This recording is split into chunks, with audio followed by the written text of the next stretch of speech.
Bonjour à tous, bienvenue dans la question santé qui aujourd'hui aborde le thème dépistage cancer du sein qui nous est présenté par le docteur Boubacar Signaté. Bonjour docteur. Bonjour Karine.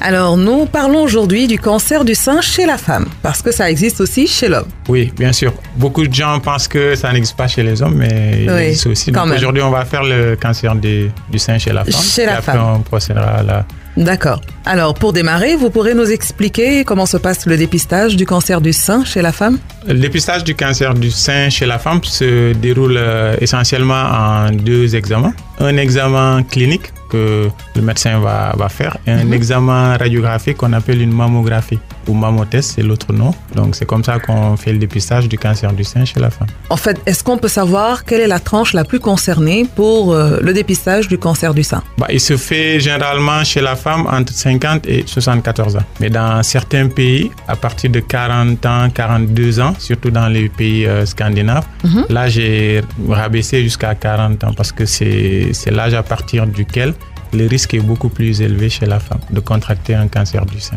Quel est le moyen de dépistage utilisé dans le cadre du cancer du sein? Le moyen principal, c'est la mammographie. Donc, c'est le mammotest. C'est un examen radiologique. On entend souvent effectivement dire mammographie, surtout mammotest. Mais comment ça se passe? C'est douloureux? On coupe le sein? On le pique? Comment ça se passe? Non. En fait, c'est un examen qui est simple. C'est un examen radiologique où le sein de la femme est comprimé entre deux plaques. Et ça fait mal?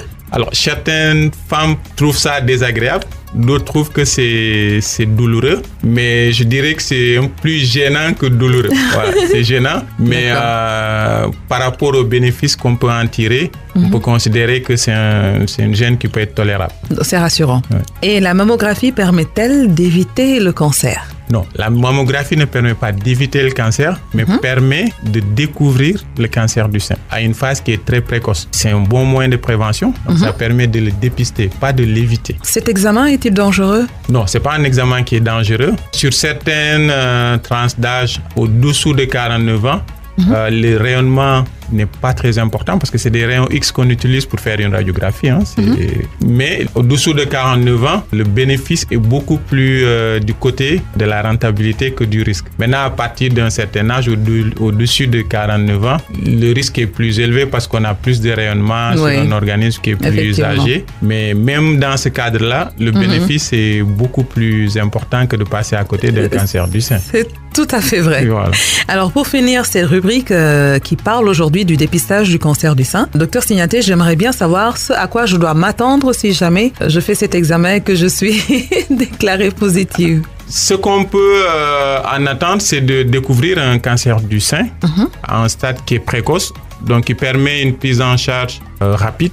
Et on peut dire que dans quasiment 90 à 95% du dépistage, on ne trouve rien. C'est un bon signe. D'accord. Mais entre 5 et 10% des cas, on retrouve quand même un cancer à un stade qui est très précoce et qui permet une prise en charge optimale du cancer à ce stade-là. Merci beaucoup, docteur Signaté, pour tous ces éclaircissements. Je vous en prie. On ramasse beaucoup d'informations aujourd'hui à propos du dépistage du cancer du sein. À très bientôt pour un autre sujet, toujours dans la question santé.